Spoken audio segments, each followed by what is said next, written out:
Cops of Reddit, what has so far been the creepiest call you've ever had to respond to and what happened?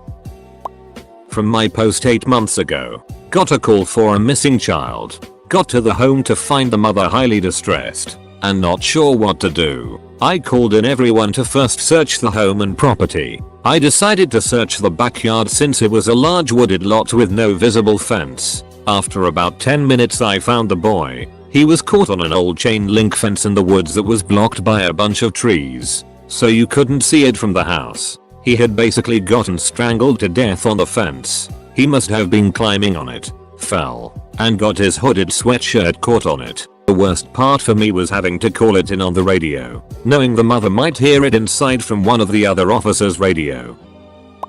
It was a stormy night on the Oregon coast. A lady was driving drunk and ran into the back of a parked school bus. When she did, her car caught on fire, but she was able to escape. When I found her slowly walking down a side street, I was telling her to stop and turn around. When she turned around, her lower jaw was gone, and she was totally dazed. Her tongue was sticking straight out the top of her neck, and she was trying to talk. She ended up surviving but needed tons of plastic surgery.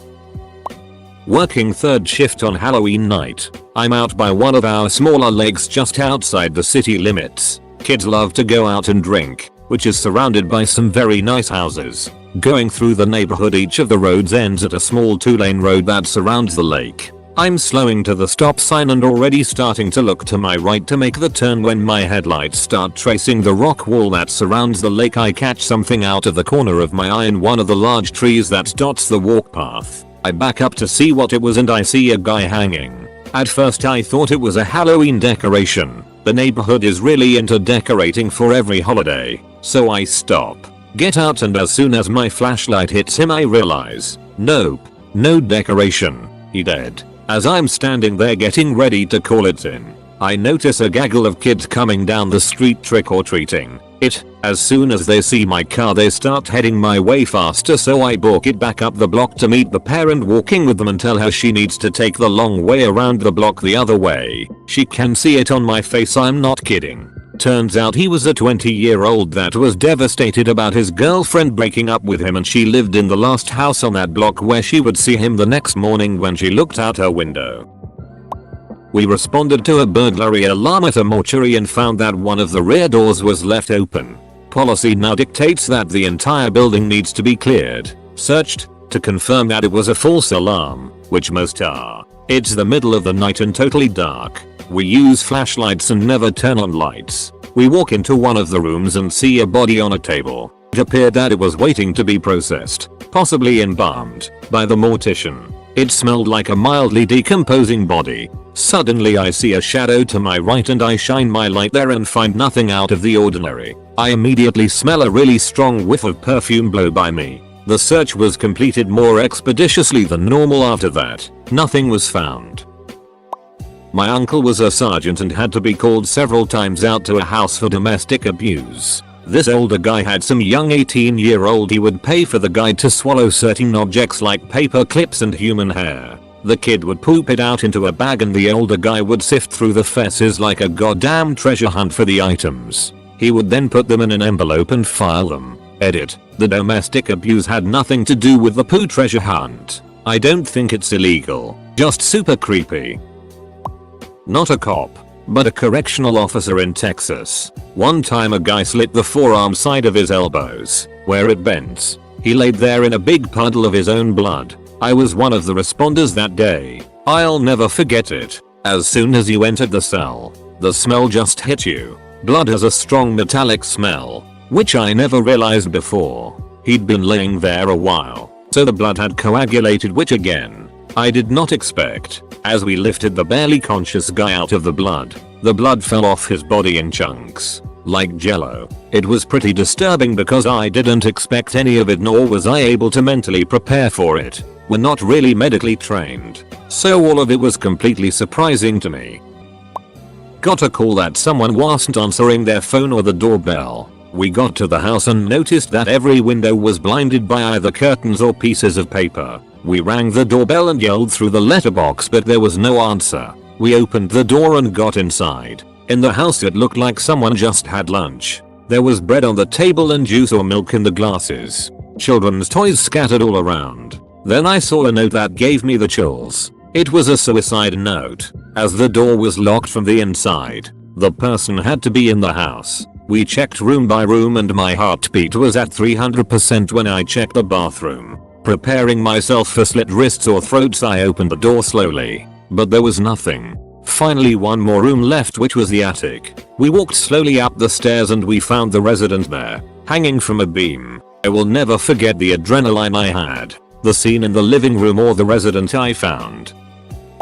I responded to a report of an unresponsive infant. When I arrived, all the family members were standing around casually in the front yard pointing into the house. I found the baby in the back room laying on her back on a bare mattress. I started CPR, but realized the baby was probably already deceased. We rushed her out to the arriving ambulance hoping they had a way to bring her back. I learned she was the mother's second suspicious SIDS death, and I had her other children removed from her care. The difficult part was when I left the scene and went to the ER to see what came of the situation. As I walked in and asked where she was, the ER nurse walked over to me and handed me the deceased baby swaddled in a blanket and told me to wait for someone to show me to the morgue. So I'm standing there in the ER in uniform holding what everyone thinks is a live infant, but rather, an infant corpse. And several people stopped by wanting to see her and commenting on how cute it is to see an officer holding a baby. I just smiled, but it killed me inside.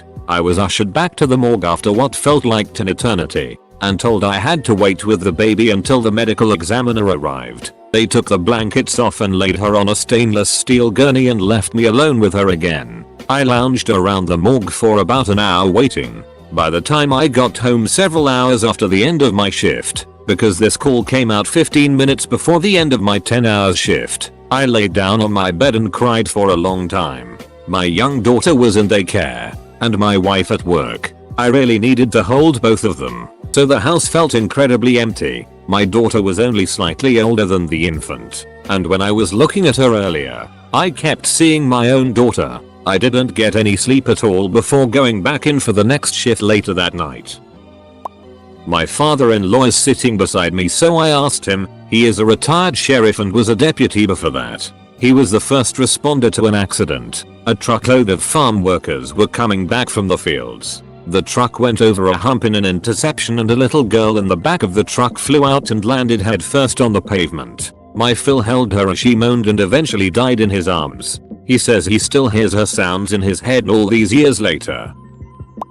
Not a cop myself, but my dad is, and I asked him this one time. He told me it was when he went to this one house because a woman had called and said that men were breaking into the house. He gets there and he said it was immediately very clear that the woman was not exactly all together mentally. He said she kept mumbling things and was very jumpy and skittish. Not to mention that every single wall of her house apparently had at least 6 or 7 crosses on it, if not more. He calms her down, checks around the house for any signs of entry or just anything weird, and there's absolutely nothing that would indicate that anyone had been trying to or had been successful in breaking in. He said she followed him around the entire time and would point to things, like a doorknob or window latches, and say, "Oh, that's not where I left it. That's how they got in."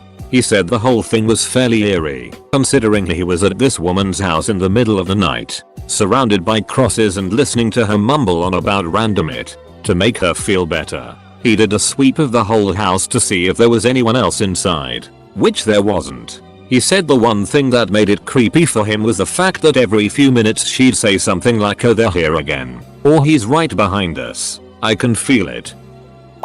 My cousin is a cop and he responded to a call on Valentine's Day night. A 12-year-old girl called in to say her mother had blown her brains out in the living room. I guess her and her brother were getting ready for dinner and the mom just shot herself. He said the creepy thing about it was dinner all set up, drinks on the table, and suddenly she shot herself. Kids were sitting outside when he arrived. To this day I can't imagine Valentine's Day for them, but I know that is something that stuck with him seeing that.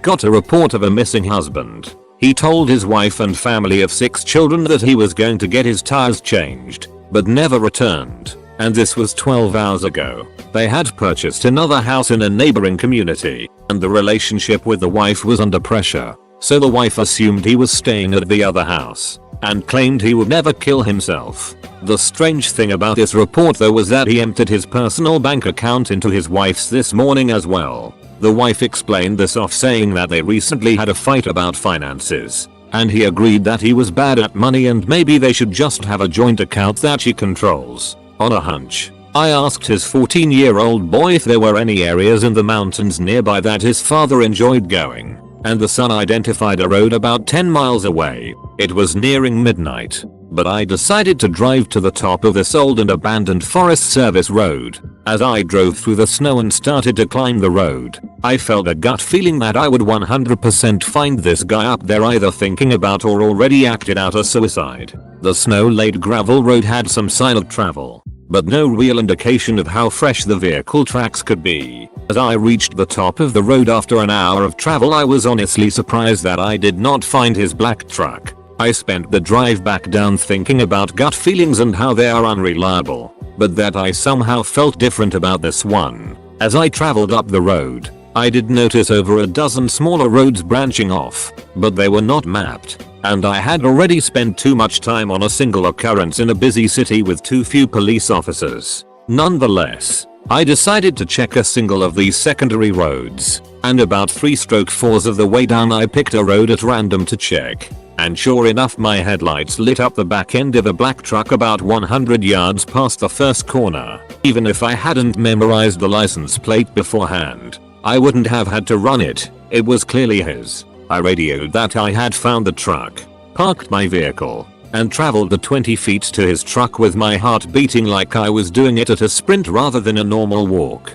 What I found inside was a mess of brains and blood caused by a self-inflicted shotgun wound under the chin. I'll save you from the description. There was just something about that gut feeling while traveling this abandoned and quiet mountain road, followed by a sense of being tricked by the gut feeling, then finding out it was true by discovering such a gruesome scene, having to wait 3 hours next to his truck waiting for body removal, and then to end it all by having to go to the family who was expecting good news to deliver to them the worst news possible. That makes me feel creeped out to this day.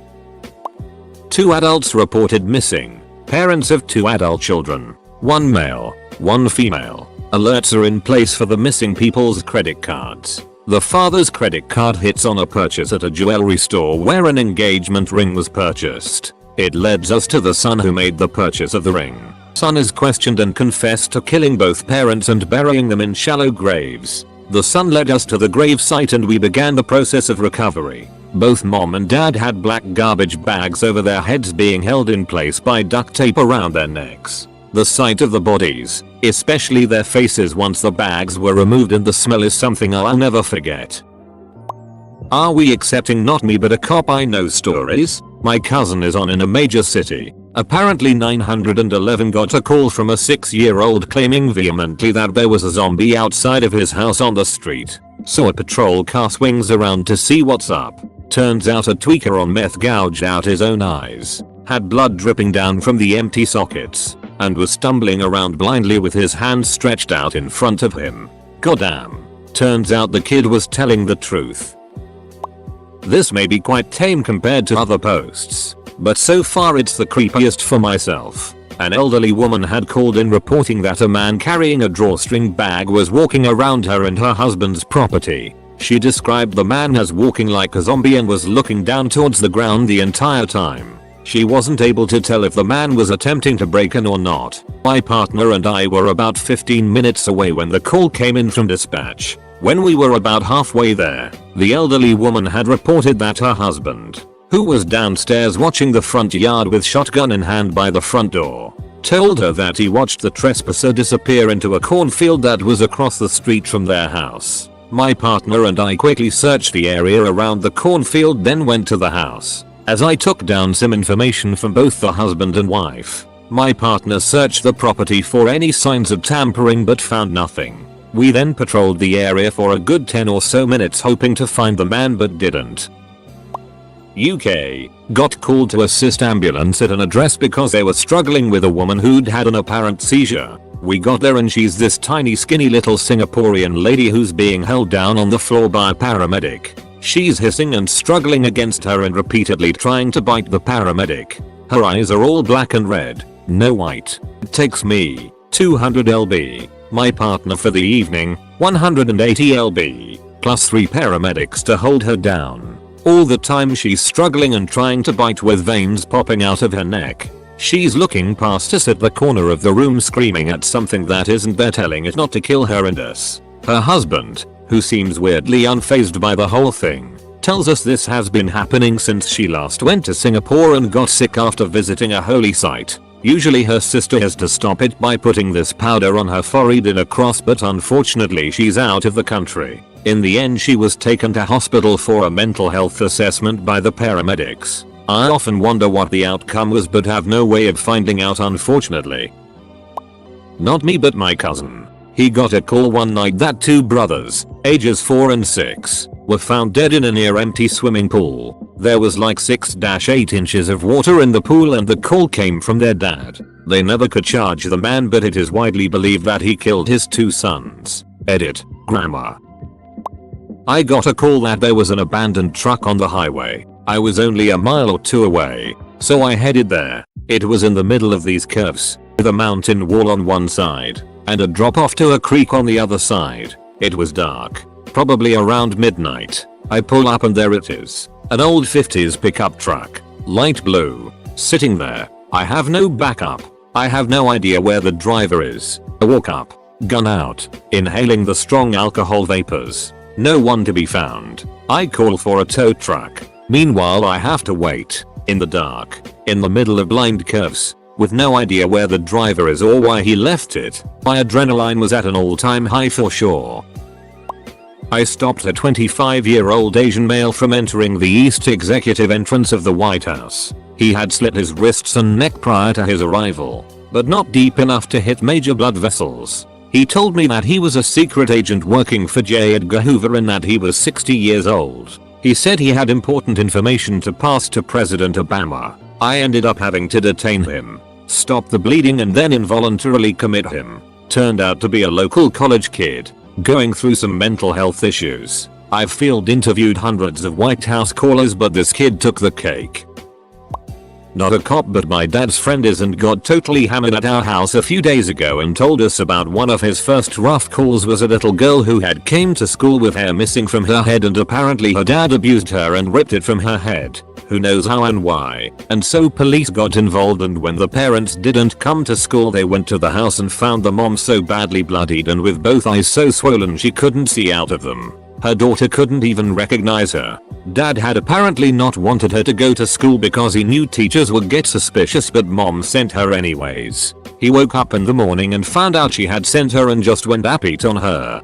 Dad had locked himself in his room upstairs. Ducker jumped out the window and made it pretty far, until he ran into a K9 unit and tried to make a run for it and the K9 tore his legs to shreds. Never been so happy to hear the arsehole got what he deserved. Not a happy ending for the girl though. Update. While this blew up a bit, my little sister goes to school with a girl and there was assemblies at school to raise awareness for domestic and child abuse. She is still in care of her mom and it turns out she's pretty normal. It's just that her dad devolved into deep alcoholism and is pleading guilty for several different charges.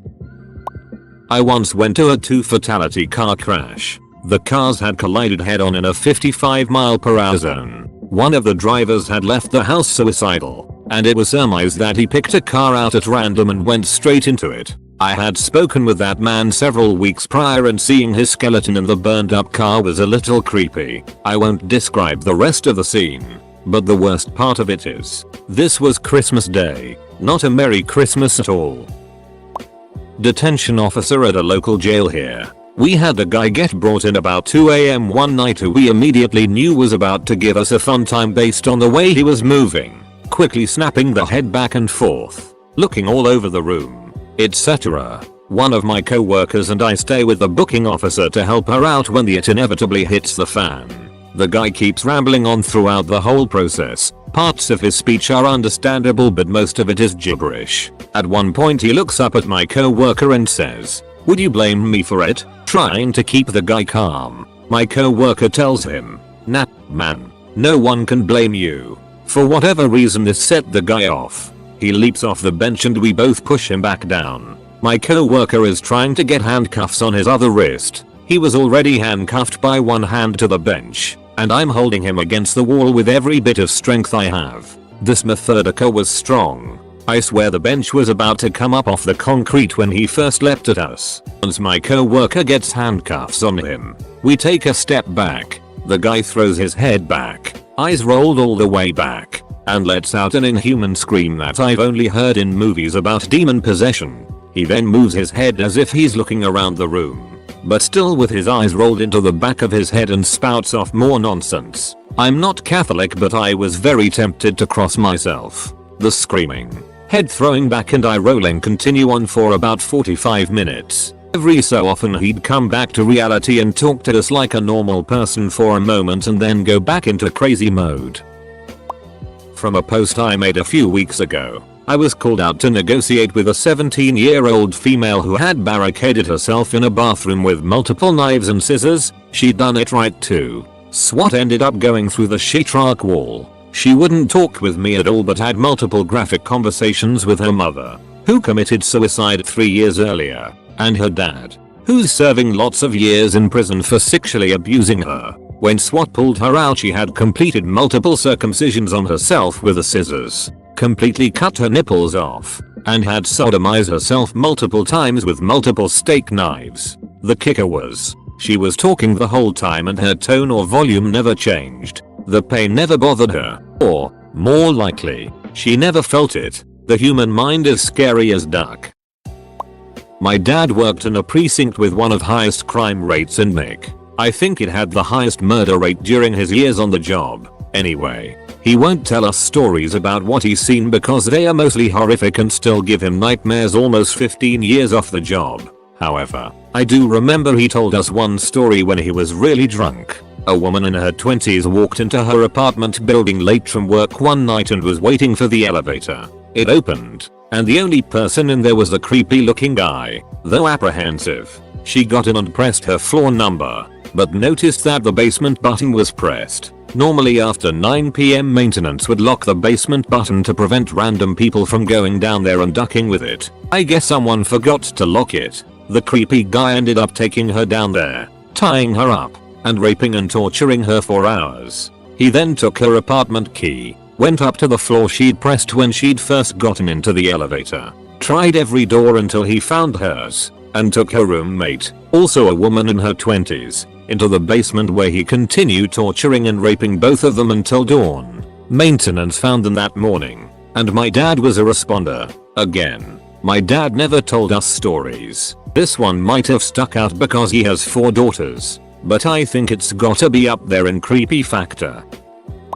Man, this was probably 2010, 2011. I was really new. Call came I'm as an unknown problem.